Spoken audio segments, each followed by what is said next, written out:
नमस्कार. आज आपल्याबरोबर आहेत महुआ मोहित्रा. वेगळी त्यांची ओळख करून द्यायची गरज नाही. तृणमूलचा बुलंद असा आवाज आहेत त्या. त्यांच्याशी आज आपण विचारूया. निवडणुका जाहीर झाल्या आहेत, कसा अनुभव आहे आतापर्यंतचा गोव्याचा, ते सगळ्या गोष्टी आपण जाणून घेऊया. मैम, थैंक यू, आपने हमें समय दिया इसलिए. सबसे पहले आपने आया।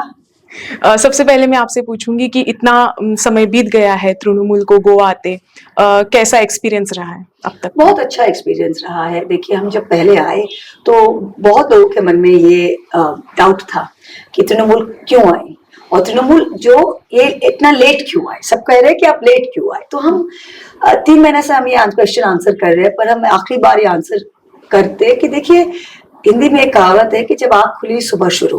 ठीक है, तो अगर हमारा लड़ाई क्या था, हमारा लड़ाई पहले था बंगाल में, और अगर 2021 का विधानसभा चुनाव हम बंगाल हार जाते तो आज का देश का जो परिस्थिति है वो कुछ अलग ही होता। तो ये जो हमारा लड़ाई था बंगाल में, वो हमको जीतना ही था, और उस जीत में हमको जितना ताकत लगाना था हमने लगाया। उससे जीत के ये सब साबित हो गया कि ममता बनर्जी अकेले लड़के ये टेक ऑन कर सकती है बीजेपी को। तो उस विक्ट्री के बैक में, उस विक्ट्री का रिकॉर्ड में हम मतलब on those laurels we have come to Goa. So that is why we could not have come before Bengal. We had to come after Bengal. So that is what is important. So when a lot of people ask us, when have you come? Look, we won Bengal only in May, June, and we were here in September. और ये जो 5 phase, अभी जो 5 states में election हो रहे हैं, वहां पे हम सिर्फ गोवा में लड़ रहे हैं और हम पूरी ताकत देके लड़ रहे हैं. We are not fighting in 5 states. We are fighting in only one. Whether it's Mamta Didi, whether it's Abhishek, whether it's me, whether it's our party, we are giving it all. Specific reason क्या है गोवा में ही election लड़ने के? हम त्रिपुरा में भी लड़ेंगे, हम दूसरे स्टेट्स में भी लड़ेंगे, हम मेघालय में भी लड़ेंगे, पर अब हम गोवा में लड़ रहे हैं क्योंकि आप देखिए, ये गोवा स्टेट जो है, यहाँ पे प्रति मच 2017 में क्या हुआ था। अब पॉलिटिकल हिस्ट्री देखिए गोवा का। 2017 में बीजेपी लोगों के वोट से यहाँ पे जीते नहीं थे, 13 सीट सिर्फ आए थे उनका। जब 13 सीट आए थे उनका, कांग्रेस को 17 सीट आए थे, तो किसने रोका था कांग्रेस को इलेक्शन में सरकार बनाने के लिए?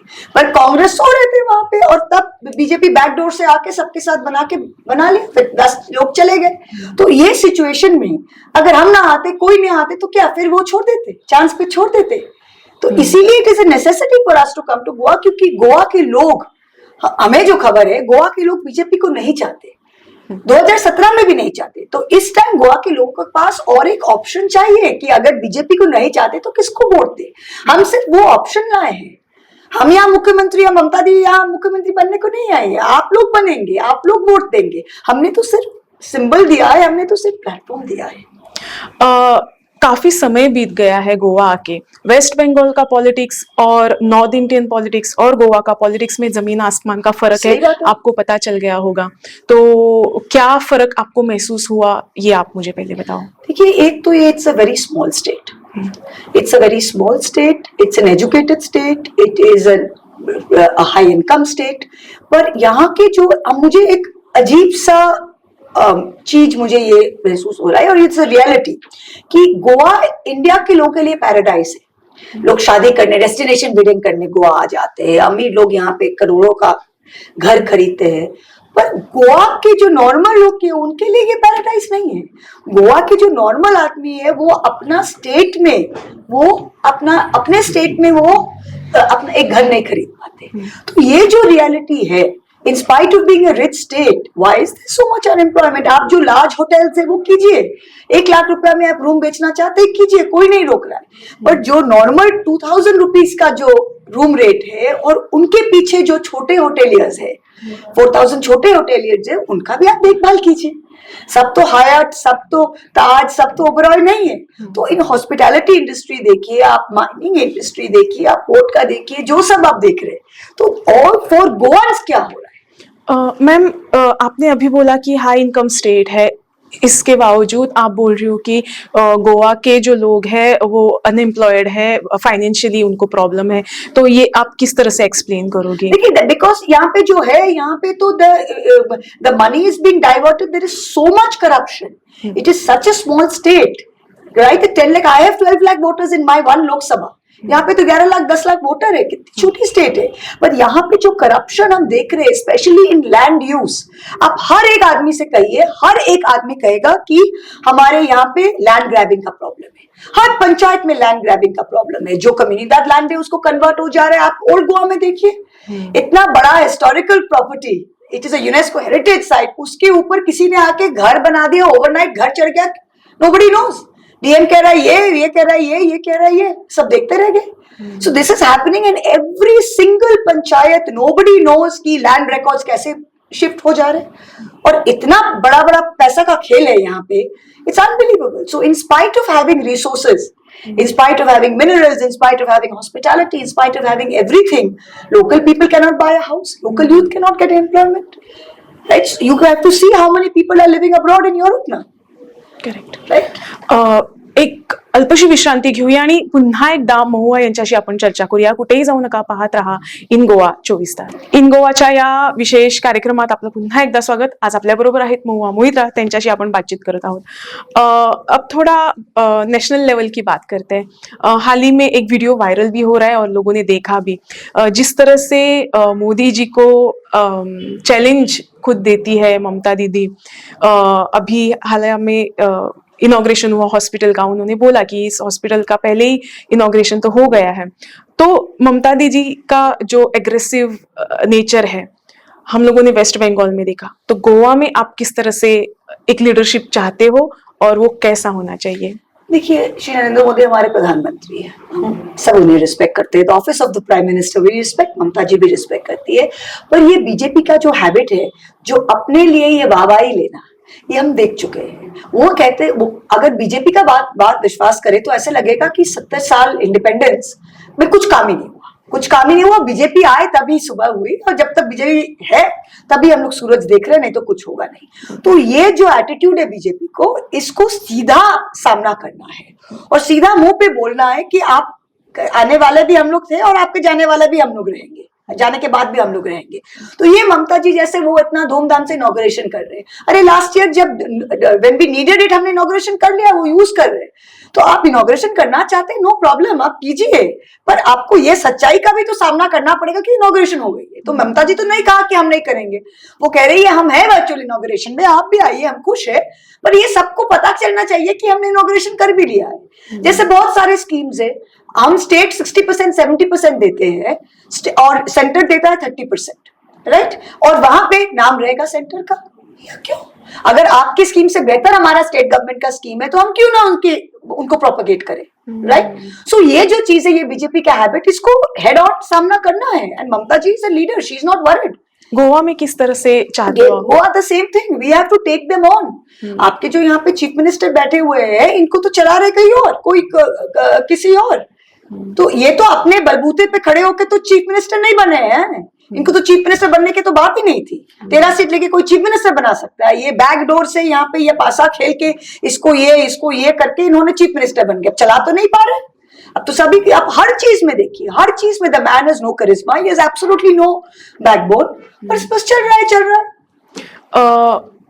टीएमसी जब गोवा आई तो आपके जो लीडर्स हैं उन्होंने पहले ये बोला था कि हमारा अगर मोदी को चैलेंज करना है तो दीदी जैसे नेतृत्व हमें चाहिए.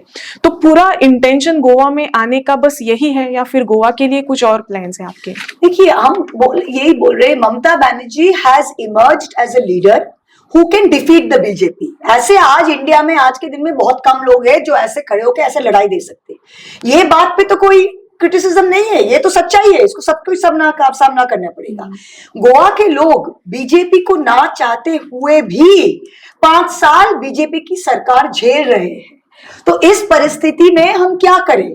जो मोदी जी को हरा के आए, हम आपको एक ऑप्शन दे या कि हम घर बैठ के देखें? तो हमने आपको एक ऑप्शन दिया है. हम एक सिर्फ ऑप्शन लेके आए गोवा के लोगों के पास कि अगर आप बीजेपी को चाहते हो तो बीजेपी के साथ रहो, हमें तो कुछ करना नहीं है, राइट? अगर आप बीजेपी को नहीं चाहते हो तो ऑप्शन है आपके पास, ममता बनर्जी है आपके साथ. ये ऑप्शन हमने गोवा के लोगों को दिया. आप देखिए 14 फरवरी वो ऑप्शन लेते हैं कि नहीं. थोड़ा सा हाइपोथेटिकल क्वेश्चन होगा मेरी तरफ से, लेकिन फिर भी आप सोचो कि टीएमसी को लोगों ने पसंद किया, टीएमसी के सब इलेक्ट होके आ गए, उसके बाद गोवा को किस तरह से आगे लेकर जाओगे? देखिए, आप बंगाल में देखिए, वो जो हमारा मॉडल है, हर स्टेट के रियलिटीज अलग होते हैं। अब गोवा जैसा है, गोवा में आप 300 एकड़ गुजरात के जैसा लैंड देके तो लैंड बड़ा फैक्ट्री बना नहीं सकते। आपके जो यहाँ पे मिनरल स्ट्रेंथ है, आप जो मेन चीज है ये माइनिंग जो पड़ा हुआ है, ये माइनिंग फिर से रीस्टार्ट करना है। So it is very important we restart mining in Goa. That is very important. Hospitality has to be done with a view to not just high-end hospitality. It has to be done with a view to also medium-term hospitality, where all these 4,000 hoteliers, जहाँ पे 2,000, 3,000 rack rate का जो rooms है, उन लोगों के पीछे भी सरकार को करना है। और ये everyday जो corruption है ना, देखिए आप ऊपर से 1,000 करोड़ आप घपला कीजिए, कोई इतना समझता नहीं है, पर अब किसी को पंचायत में जाके 100 रुपया देके कोई सर्टिफिकेट लेना पड़े ना, तो उनको बहुत चोट आती है। तो ये जो करप्शन है जो गोवा में हर पंचायत में चल रहा है, इसको बंद कराना है। और यहाँ पे हम देखते हैं हर पॉलिटिशियन बिजनेसमैन है, हर पॉलिटिशियन बिजनेसमैन है। ये तो बड़ा अजीब चीज है। कोई 1% डेफिनेटली बिजनेसमैन होगा, उनके इंटरेस्ट होंगे, इसमें कोई गलती नहीं है, पर हर पॉलिटिशियन का अगर कॉन्फ्लिक्ट ऑफ इंटरेस्ट हो तो वो अपना काम कैसे करेगा? उन तो वेस्टेड इंटरेस्ट तो सब जगह में है। अगर आप एक कला एकेडमी का टेंडर देने जा रहे हो और आप पहले से तय कर दिए हो कि किस बॉम्बे का टेंडर वालों को दोगे, और सुबह दोपहर को पीडब्ल्यूडी का मीटिंग होता है और शाम को वही वाला चिट्ठी से बोलता है कि हम टेंडर लेने वाले हैं, तो ये कैसी बात है? ये तो सरकार का पैसा है, लोगों का पैसा है। कंपैरिजन कहीं पर शुरू हुए गोवा में, गोवा के लोग कंपेयर कर रहे हैं कि वेस्ट बंगाल में क्या चल रहा है, गोवा में क्या चल रहा है। दूसरी तरफ से बीजेपी ने ही बोल दिया है कि हमारे यहाँ पे ये सब स्कीम्स है, तो टीएमसी को कोई हक नहीं बनता कि वो क्या कह रहे हैं। खुद महिला मोर्चा की अध्यक्षा जो है, उन्होंने बोला था कि हम गोवा के जो बजट का 1% हिस्सा महिलाओं के लिए है, तो टीएमसी क्या कर रही है? आप क्या आंसर दोगे? ये तो हम पहले भी बोल चुके, ये अनपढ़ बातें हैं। ये बिना हमें क्रिटिसाइज करना चाहते हैं तो पढ़ाई करके कीजिए। हम जब पार्लियामेंट में बोलते हैं तो हम फैक्ट्स फिगर्स लेके बोलते हैं। अब बिना पढ़ाई किए हुए कुछ भी कुछ सिखा दिए, एक पेपर लेके आ गए और बोल दिए। अगर आप देखिए बंगाल में जो है, हम जो लक्ष्मी भंडार करते हैं, it is 15,000 crores is the budget तो every year it is published. 15,000 crores is the budgetary allocation for Lakshmi Bhandar. 1.6 crore women. यहाँ पे क्या था, उनका जो गृह आधार जो स्कीम था वो बंद क्यों पड़ा है?